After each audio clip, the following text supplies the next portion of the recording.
NASCAR is looking to go international in the future, and Fox is currently having discussions about having more Easter races for NASCAR. What's going on, guys? It's Daniel, and welcome back to our video. We've got a ton of NASCAR and other motorsports stories discussed here today on the channel. Let's go ahead and just jump straight into those really quickly. We're going to go ahead and start with paint schemes and sponsorship news first, and trust me, we've got a lot of paint schemes to go through, so let's jump into those really quickly. The first paint scheme we're taking a look at is Kevin Harvick's 2022 Ream Throwback scheme that we're seeing at the Darlington Throwback race. This is a throwback to his 2011 and 2012 cars for a cure for cancer. This is not absolutely perfect in my opinion. I think they could have done a better job of having a white number on there. Is this what the car looked like? If you're going to do a throwback right, you need to do it right. It's not my favorite throwback in my opinion. We'll see it at Darlington though.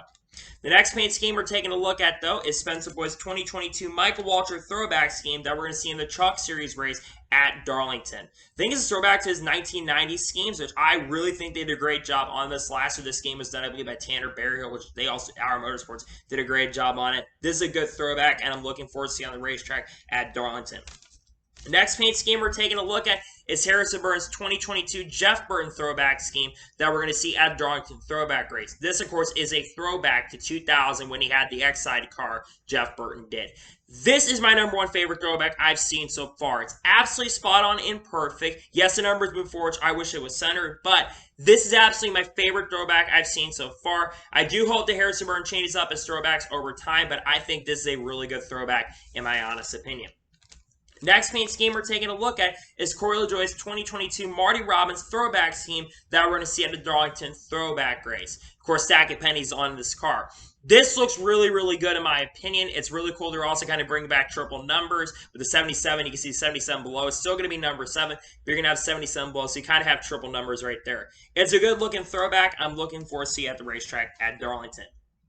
Next paint scheme we're taking a look at is Dean Thompson's 2022 Dean Thompson throwback scheme that we're going to see at the Darlington Throwback Race. This is a throwback to Dean Thompson's 1984 scheme.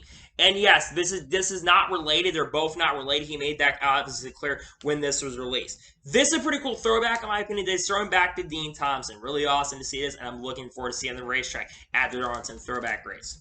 The next paint scheme we're taking a look at is Daniel Hemrick's 2022 Majestic Steel scheme that we're going to see this weekend at Talladega in the Cup Series. I think his paint scheme is really good. I think that it did a very solid and a really good job on it for this weekend. I love the colors on it, and I'm looking forward to see on the racetrack this weekend at Talladega. The next paint scheme we're taking a look at is Jay Giuli's 2022 SUSA Coble Enterprises scheme that we're seeing the NASCAR Xfinity Series race at Talladega. I think it's a pretty good scheme in my opinion. I think they're a very solid job on it. I'm glad to see that NBA Motorsports continues to have Coble Enterprises on their cars. The next paint scheme we're taking a look at is Landon Castle's 2022 Voyager Crypto Debit Card scheme that we're going to see this weekend here at the Xfinity Series race at Talladega. Not much is different here on this card. It's very similar to the Voyager schemes, but it's cool that there's a debit card placed on it. I think that's solid. Looking forward to see on the racetrack at Talladega. Next paint scheme we're taking a look at is Bailey Currey's 2022 Habana Brisa scheme that we're seeing in the NASCAR Xfinity Series race at Talladega. Not much to say here, but it's cool to see that Bailey Currey continues to pick up different sponsorships and brands. Really awesome, though, on that part. The next paint scheme we're taking a look at is Austin Cindric's 2022 Sylvania Menard scheme that we're going to see at Talladega. I like the black font on the front of the car. I also like the Sylvania still working with Austin Cindric. I also like the Menards continues to back it. I think that's pretty solid and glad to see that Austin Cindric has Sylvania being able to work with them. The next paint scheme we're taking a look at is Chase Elliott's 2022 Jimmy Means throwback scheme that we're going to see this weekend here, not this weekend, at the Darlington Throwback Race. This is absolutely perfect. Again, it's not my favorite scheme in the world, but this is absolutely a perfect replica of the throwback. The number's absolutely right, and I wish the number placed in the center, but I think this is a pretty good looking Napa scheme, in my honest opinion. The next throwback paint scheme we're taking a look at is Blaine Perkins' 2022 Doug George throwback scheme that we're going to see at the Darlington Throwback Race. Of course, Doug George, who is a crew chief, I believe, for Blaine Perkins this season. Doug George, of course, who competed in the Truck Series in 1996. This is a pretty awesome looking replica. Looking forward to seeing on the racetrack at the Darlington Throwback Race. The next throwback paint scheme we're taking a look at is Chris Wright's 2022 Ron Hornaday throwback scheme, which is a throwback to Ron Hornaday's 2009 VFW scheme, which what's cool is VFW is sponsoring this truck. This is pretty much spot on, right on the money. I think the only difference really is the number. I think whoever designed it did a really good job, and I'm looking forward to see on the racetrack in the Darlington Throwback Truck Series race. The next throwback paint scheme we're taking a look at is Joe Graff Jr.'s 2022 Buckshot Jones throwback scheme that we're going to see at the Darlington Throwback Race. This is a throwback to 2000, 2001 when Buckshot Jones drove, I think, the 44 and the double and the zero cars. This is pretty cool in my opinion. I'm not a big fan of Joe Graff Jr., but again, the Buckshot Jones throwback scheme is really, really good. I'm looking forward to see on the racetrack at the Darlington Throwback Race. The next throwback paint scheme we're taking a look at is Josh Bilicki's 2022 Bill Elliott throwback scheme, which is a throwback to 2006 when Bill Elliott drove, I believe, a different car in the NASCAR Xfinity in the Cup Series. This is really, really good, pretty much accurate. It's this Burger King scheme that Bill Elliott drove. Pretty accurate. Looking forward to see on the racetrack in the Darlington Xfinity throwback race. The next paint scheme we're taking a look at is Austin's 2022 Rusty Wallace throwback scheme that we're going to see at the Darlington Throwback Race. Now, a couple of these were leaked on Darlington's website, so don't blame me, blame Darlington for this. But I think this is a really good throwback in my opinion. I think they did a very solid job on it for 2005. The inspiration came from his Kodak scheme that Rusty Wallace ran back in 2005. Good looking scheme. I like it a lot. The next throwback paint scheme we're taking a look at is Kurt Busch's 2022 Bill Elliott throwback scheme that we're going to see at the Darlington Throwback Race. This is a throwback to Bill Elliott's 1996 scheme. This is almost perfect. The only thing I would absolutely change is the Monster logo be on there, but unfortunately, that Monster logo has to be on there. I think did a pretty good job on this throwback, though. It's a pretty nice looking throwback, and I'm looking forward to seeing on the racetrack in the Darlington Throwback Race. The next throwback paint scheme we're taking a look at is Bubba Wallace's 2022 Nationwide DLP throwback scheme that we're going to see in the Darlington Throwback Race. This is a pretty good throwback in my opinion. Again, the colors could be a little bit different, but it's a throwback to I think Mark Davis's scheme, if I'm not mistaken, or Kyle Busch's throwback scheme. Either way, I like it a lot. I think it's a good looking one, and I'm looking forward to see on the racetrack at this upcoming race at Darlington. The next paint scheme we're taking a look at is Chandler Smith's 2022 Safe Life throwback scheme that we're going to see at the Darlington Throwback Race. Not much really to say here in my opinion. It's very similar to last year's throwback scheme. They didn't change anything up. I wish they changed it up a little bit. I think that'd be really, really fun. The next paint scheme we're taking a look at is Greg Biffle's 2022 Morehouse College scheme that we're going to see this weekend at Talladega. I have been a big fan of NY Racing, what they've done with the paint schemes this year. I love that they've changed them up, and it's really cool that Morehouse College is going to work with them. I think that's an absolute solid thing, and very happy to see that Morehouse College is working with Greg Biffle and NY Racing. Next paint scheme we're taking a look at is Zane Smith's 2022 RTA scheme that we're going to see, I believe, in the Memorial Day race at Charlotte. Really cool to see the RTA stepping up and sponsoring Zane Smith that weekend, and it's good to see that Zane Smith continue to pick up new sponsors every single week. The next paint scheme we're taking a look at is Jesse Wuji's 2022 Seal Foundation scheme that we're seeing in the NASCAR Xfinity Series race tomorrow at Talladega. Of course, this car will have to qualify its way in. It's more than likely going to have a chance of making it since it's higher in owner's points with Kyle Weatherman driving it the last couple weeks. Good to see that Jesse Wuji has a different partner. Just hoping Jesse Wuji can probably be able to make the event. And the final paint scheme as of now we're taking a look at is Ryan Vargas' 2022 Havana scheme that we're going to see this weekend at Talladega. I absolutely love this paint scheme. I think they did an absolutely solid and a really, really great job on it, and very excited to see that Ryan Vargas has a new sponsor that is willing to work with him. I think that's really exciting, to be honest with you. And now, finally, we're going to jump on to the next story of today's episode, as we're going to talk about the purses for this weekend at Talladega. Let's start off with the Cup Series. The purse money for this weekend for the Cup Series with all the charter money is $7,420,008, of course, reported by Bob Pockers. For the NASCAR Xfinity Series, it's $1,475,583. That's pretty good purse money for this weekend. And by the way, just so everyone knows, it's been reported by multiple reporters, that it will be on Fox Sports. Both of the networks will be on Fox, and probably why a little bit higher of purse money. I think this purse money is really, really good.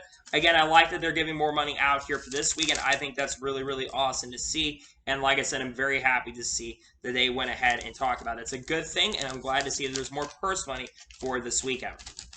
And now we're going to go ahead and jump on to the next story of today's episode, as we're going to talk about Mike Dillon. As it was reported by Austin Konetsky and then later Casey Campbell, that Mike Dillon is going to be spotting for Jeffrey Earnhardt this weekend at Talladega. It's already been announced that Larry McReynolds is going to be the crew chief for Jeffrey Earnhardt this weekend, and now Mike Dillon is going to be spotting for him as well. This is an absolute all-star team. Of course, Mike Dillon, of course, is the basically the son-in-law of Richard Childress, and of course the father of Austin and Ty Dillon. Mike Dillon had somewhat of a career in the NASCAR Xfinity Series, didn't really do much. We did have some starts with RCR, and he's been around the team for a long time, has been associated with the team for many, many years. I think that this is very, very awesome, and I'm very happy to see that Mike Dillon is back. I think this is a really good team, and I'm excited to see Mike Dillon working as a spotter with the team. And now we're going to go ahead and jump on to the next story of today's episode as we are talking about Greg Gaulding. As it was reported by Joseph Sirgley that Greg Gaulding is going to drive the 47 for Mike Harmon Racing this weekend at Talladega.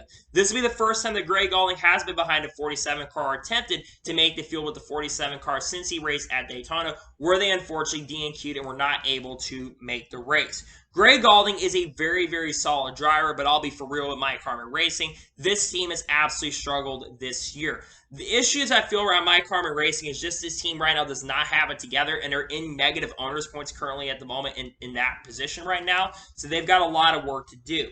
Overall, though, in my honest opinion, I think that they have a chance to make it in the field. I think he's a very solid driver, and I think he's capable enough to potentially make the field here this weekend at Talladega.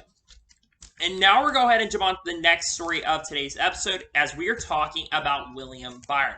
As William Byron is going to be competing in the North-South SLM Challenge at National Fairgrounds later this year. William Byron, of course, has 2 wins in the NASCAR Cup Series this year and 4 career NASCAR Cup Series victories, the 2017 NASCAR Xfinity Series champion, and a driver who's won a lot of late model races throughout his entire career. I think William Byron doing this is awesome. What's so cool about this is the fact you have some of these Cup Series drivers who are going out and running different events. And that's one thing that a lot of drivers have kind of going off the thing that Kyle Larson's been doing, where they're going racing different types of disciplines. And it really has helped William Byron. It really has made him, in my opinion, a very much better driver in the series, respectively. And I look at him this year, already 2 wins this year. The only driver that's considered locked in right now at the moment, unless he has some major issues and gets an L4 penalty, which should take him out. I think this is a very exciting thing that he's doing, and I'm glad to see that he is going out and running some late model races. And now we're going to go ahead and jump on to the next story of today's episode as we're talking about Dale Jr. Now, Dale Jr. participated in Moon Car a couple days ago, a series that Moonhead has done. If you've never watched it, I suggest you go and watch it. It's absolutely fun commentary to hear. And a lot of big names in the iRacing community do participate in this, including Dale Jr., who on the last lap of the race in the Moon Car event won flipping upside down with Moonhead Travis Brown giving an amazing call. And shout out to Travis for this, by the way. He's finally getting the recognition he deserves. And Dale Jr. has been praising Travis for all the work he's been doing. And Moon Car has been absolutely growing over these last few years. And I think you're going to see an exponential rise from Travis in Moonhead. This guy's doing nothing but dubs. And congratulations to the Moonhead. And congratulations to Dale Jr. on winning, I think, his first start, the Moon Car race at Talladega.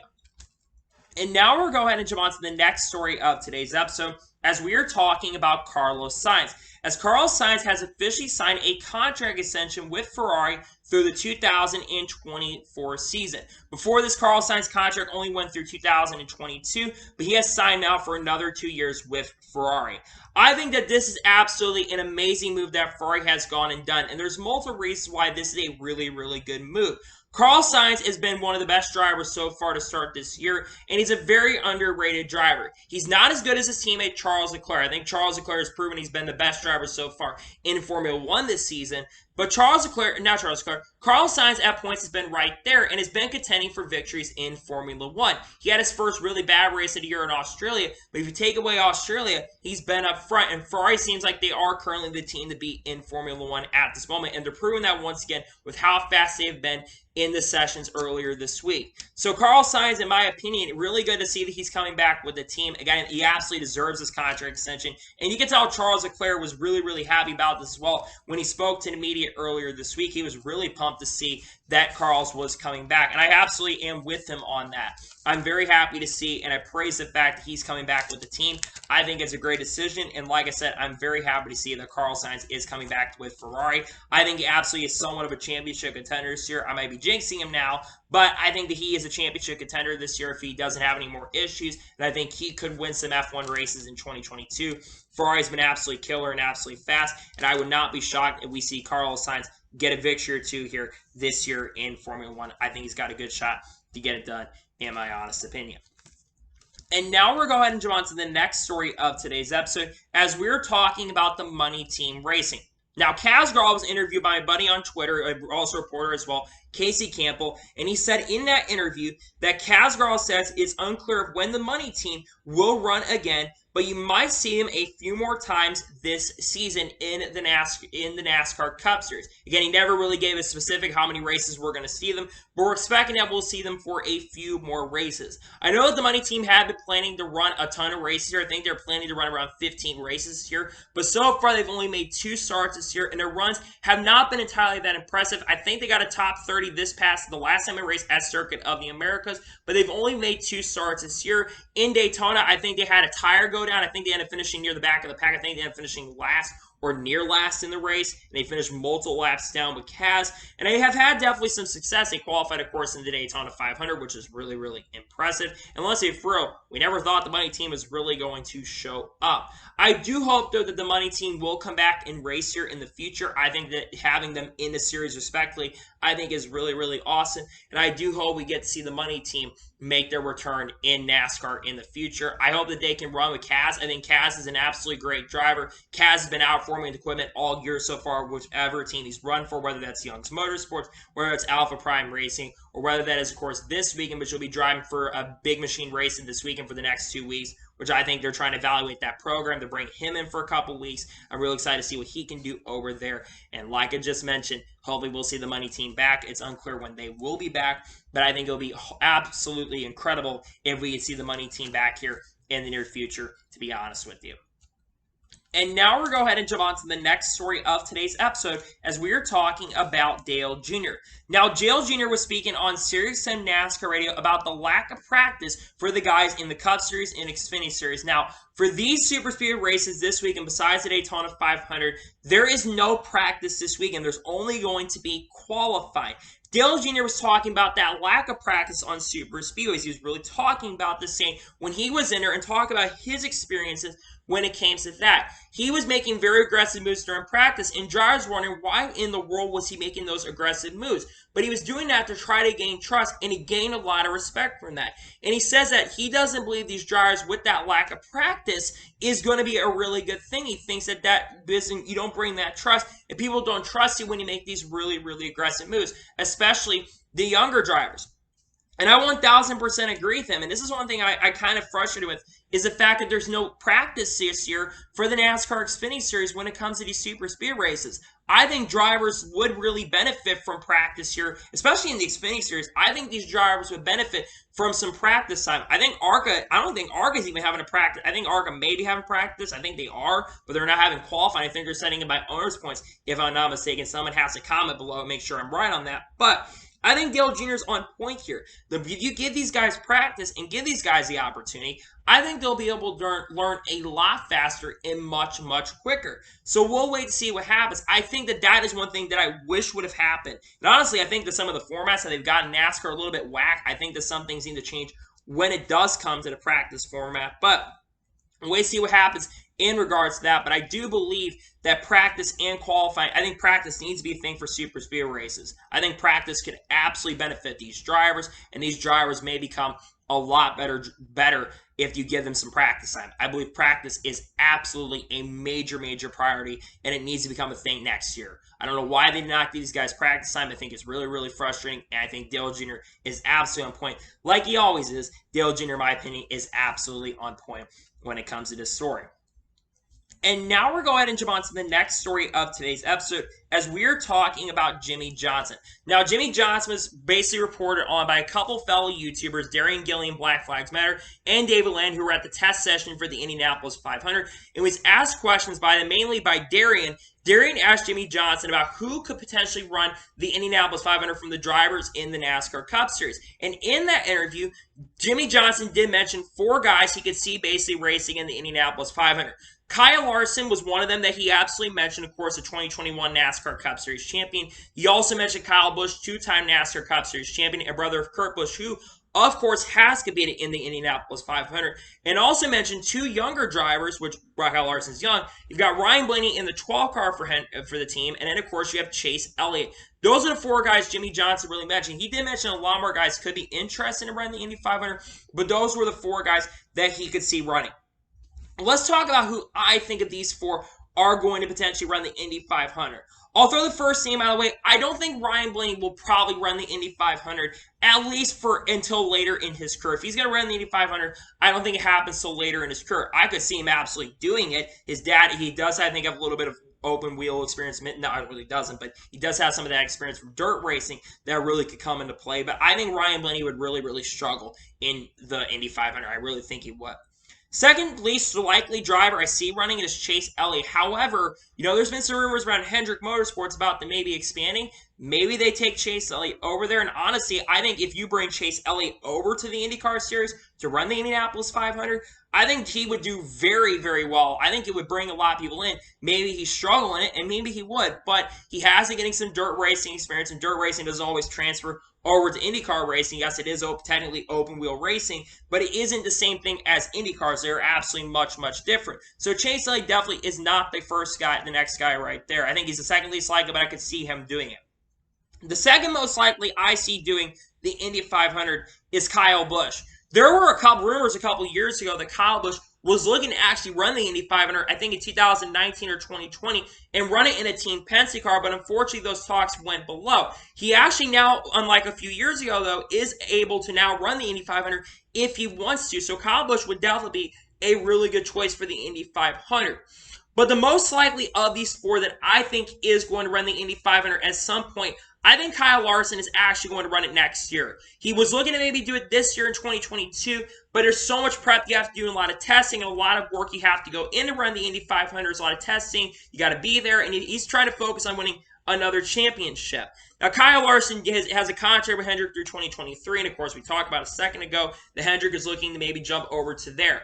But I think Kyle Larson definitely is the most likely of these four to run. I think of the four I want to see both of the Kyles run the Indy 500.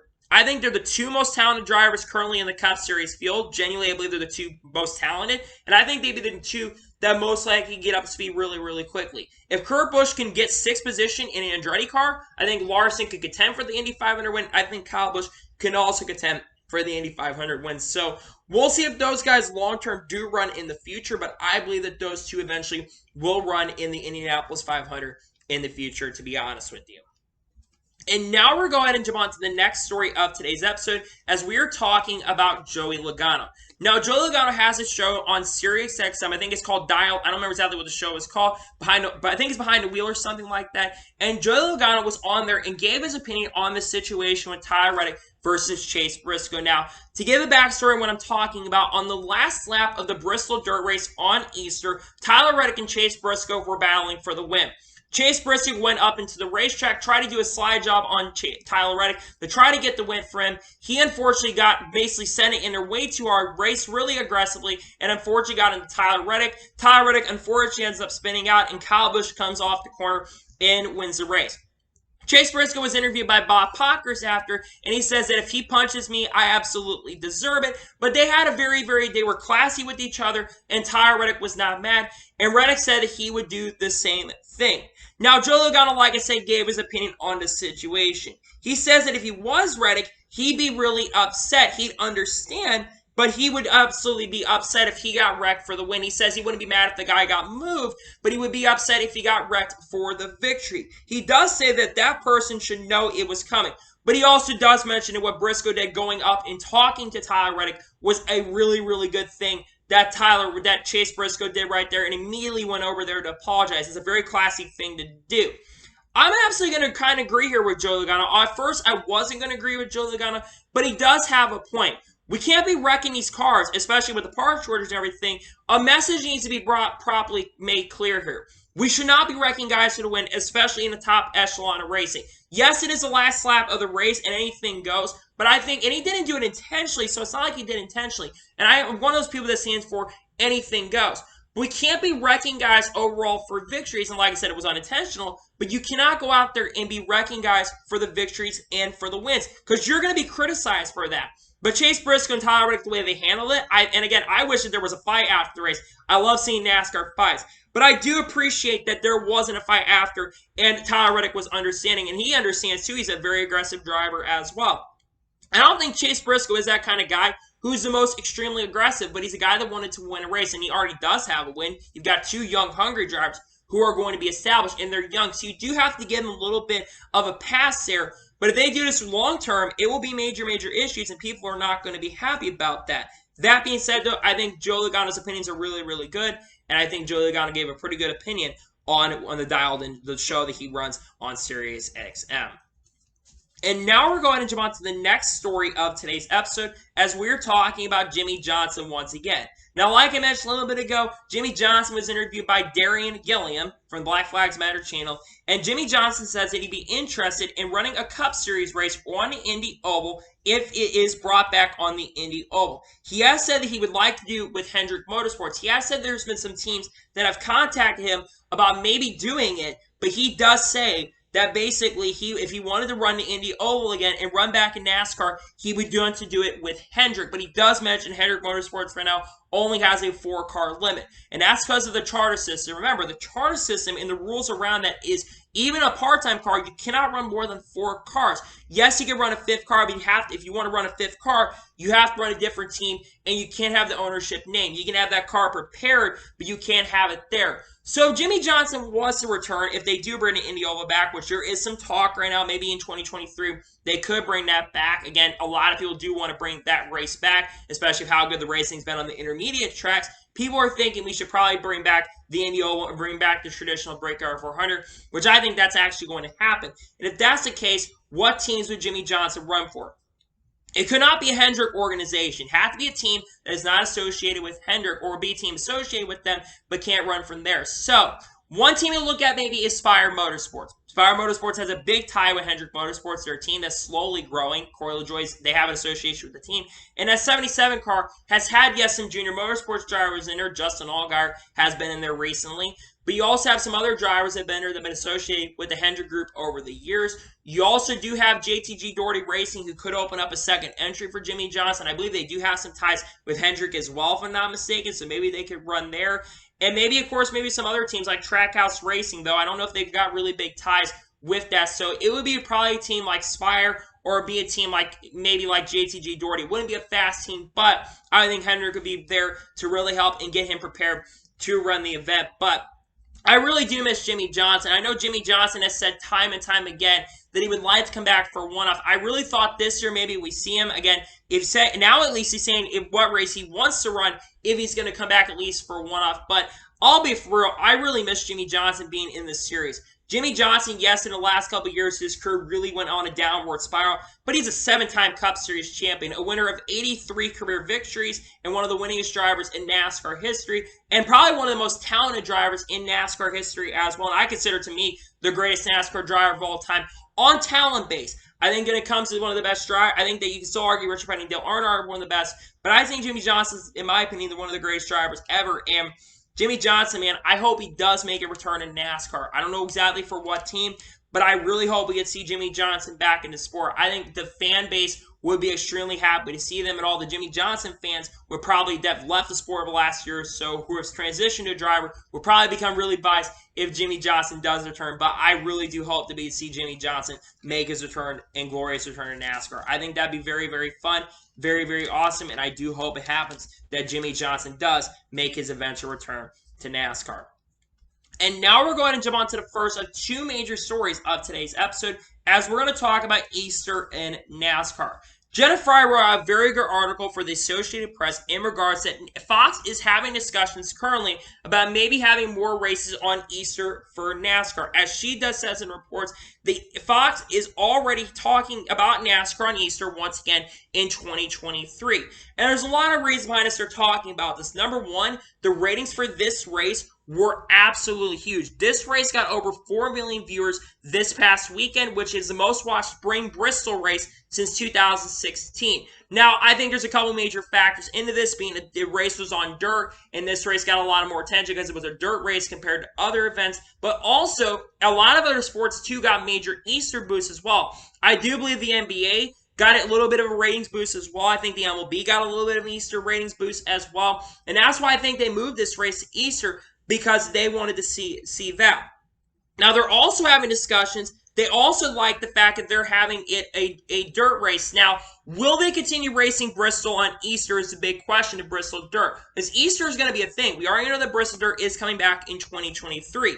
One of the big questions is, will it be Bristol Dirt that continues to host the Bristol Dirt race, continue to be the Easter race? Because that's one thing to remember, is that Easter is not always on a set date, it's not on a finite date. Easter transitions from different month to month. In fact, in some months, you have it in March where it's really, really cold. So you can't just have it at Bristol if you're going to want to have good climate. And I believe it was pretty cold, too, from people that were at the track as well. At Bristol, there were a lot of people at that track that said it was really, really cold. Tennis was pretty good, but it was very, very rainy as well. And that's another big important thing, too, at Bristol, is the fact that you do have issues when it comes to the weather. Weather's been a big issue with the Bristol spring race. In fact, I think many of the last 6 or 7 spring races have generally not had the best right there when it comes to the racing. But I do think NASCAR is going to continue, especially after their huge boost in the ratings, regardless of what track they go to. I think that they're going to continue to grow, and I think that they will continue having Easter races in our sport. I think having it is a good thing. I know a lot of people are not a big fan of it, but you cannot deny that NASCAR has a reason that they want to continue it. And honestly, I think if they do the Bristol Dirt race on Easter once again, I don't have a problem with that. They never announced exactly a day for that, but I do believe that they will run it on Easter once again next year, regardless of the date. And honestly, I will tell you this when it comes to the Bristol Dirt race. When it came, as announced we're going to do this in 2020 and for 2021, I was against it. After watching the first race, I actually did like it, but I still was hit or miss on it. After this year, I'm absolutely all for doing it for Bristol Dirt. I do want to see a dirt race at Eldora at some point, though, so if we could have 2 dirt races, I think that'd be great. But at the same token and same time, I am absolutely a huge fan of having Bristol Dirt and continuing it there. And if it is the date that goes to Easter, so absolutely be it. I know a lot of people aren't fans of that, but I think that with NASCAR having such a big success and being the first Easter races have in 33 years, I do believe that we will see more Easter races going forward. And I think that that major success will continue for Easter racing going forward.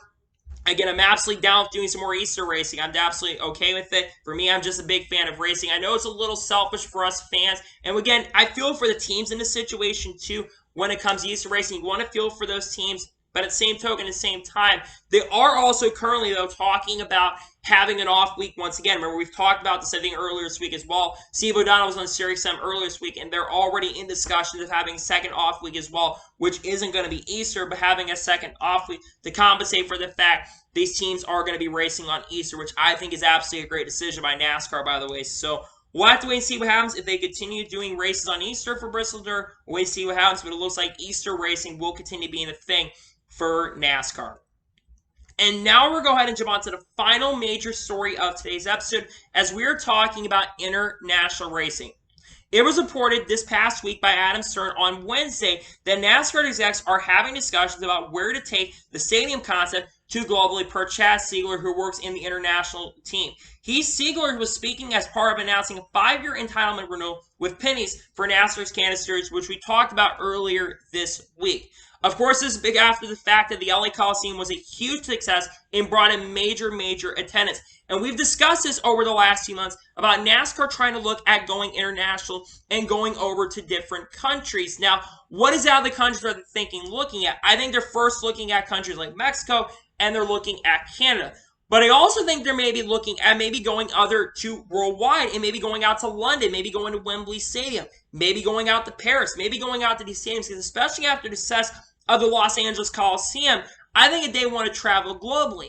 Don't get me wrong, I think that traveling globally is a great thing, but we should absolutely focus on the product first. This should not be the number one priority, though. We need to focus on making the product good, especially on the short track product, as that hasn't been the best product for the next-gen cars, but I will say a lot of other products have been really great, but I will say the LA Coliseum race was one of the better races and better events we've had this year, and it was a big ratings boost as well, which is another reason why they're wanting to continue. I do think next year they're going to continue racing at the LA Coliseum, but I think they're looking to go international. I know a lot of people thought maybe they're going to go back up to Canada and race up there, maybe up in Montreal. I know they've had some stadiums up there as well. And also maybe looking at Mexico City doing a street race in that area. I know here in the United States, They're trying to maybe look at Denver and look at different markets as well. I know Portland's brought up for a Cup Series date. That's a very big possibility. But if we're talking about international racing and going to certain stadiums, I would not honestly mind going to Wembley Stadium. I brought this up on Twitter. I know some people think I'm going to be nuts, but if we're going to go to an area that has a big growing sport when it comes to the racing world, we've seen F1 grow here in the world, and we've seen NASCAR grow a little bit in Europe as well with the European Series. Why not go to Wembley Stadium in London? That would be huge. Wembley Stadium, one of the biggest stadiums in there. That would be a huge stadium to host a NASCAR Cup Series race. Why not go to, like, I know this is crazy, but what about the Roman Coliseum? That would be nuts if NASCAR could get a Cup Series race in the Roman Coliseum and get fans out there to Italy as well. And what also this could do for the international side of things, though, it could really get us on the international stage and make fans really, really happy, because a lot of fans across the world think that NASCAR is a sport of rednecks and hicks, which isn't really the case anyway. But I think international racing going forward will be a major priority, but I think one thing we need to focus on is making sure the racing here in the U.S. is good. That being said, though, I am absolutely in favor of having some international racing, but if we're going to start doing international racing, like I said, let's focus on looking at North America first. Countries like Mexico and countries like Canada. Canada is a huge NASCAR fan base. They've got a very successful Canadian series, and they have a growing fan base in Canada as well. And the same thing goes for Mexico as well. There's a Mexican series down there they run. Daniel Suarez came from that series and was very successful in that. And again, I'm absolutely open to having more international racing going forward. We'll wait and see what happens in regards to that. But I love that NASCAR is having these discussions about going to international races and doing that there. So we'll wait and see what happens. But it looks like NASCAR is looking to potentially go international going forward. So anyway, that is today's long NASCAR and motorsports video. I want to thank you guys for watching. Please subscribe to the channel, notification on to be notified when a video does go live on my channel. Follow me on Twitter, Facebook, and Instagram, and support me on Patreon as well. Links are just below for that, and comment your thoughts on today's video. Where do you want to see NASCAR go international? Do you want to see NASCAR stay in the United States, or do you want to see NASCAR go to Europe or some other country in the world? Let me know in the comments below. And let me know your thoughts on other stories as well. Tomorrow on my channel, we're going to have a race view for the NASCAR Xfinity Series, and also we're going to have a race view for the NASCAR Cup Series on Sunday. I'm not sure it's going to be coming out on Monday. Stay tuned to the channel. And I have a video that will be coming out to that second channel, most likely next week. I haven't been able to make a video, and I apologize for that, but there will be a video coming out to that channel really, really soon. So anyway, like I said, I want to thank you guys for watching today's video, and I'll see you guys next time with some more great, awesome NASCAR and other motorsports content on the channel like this. Take care, everybody.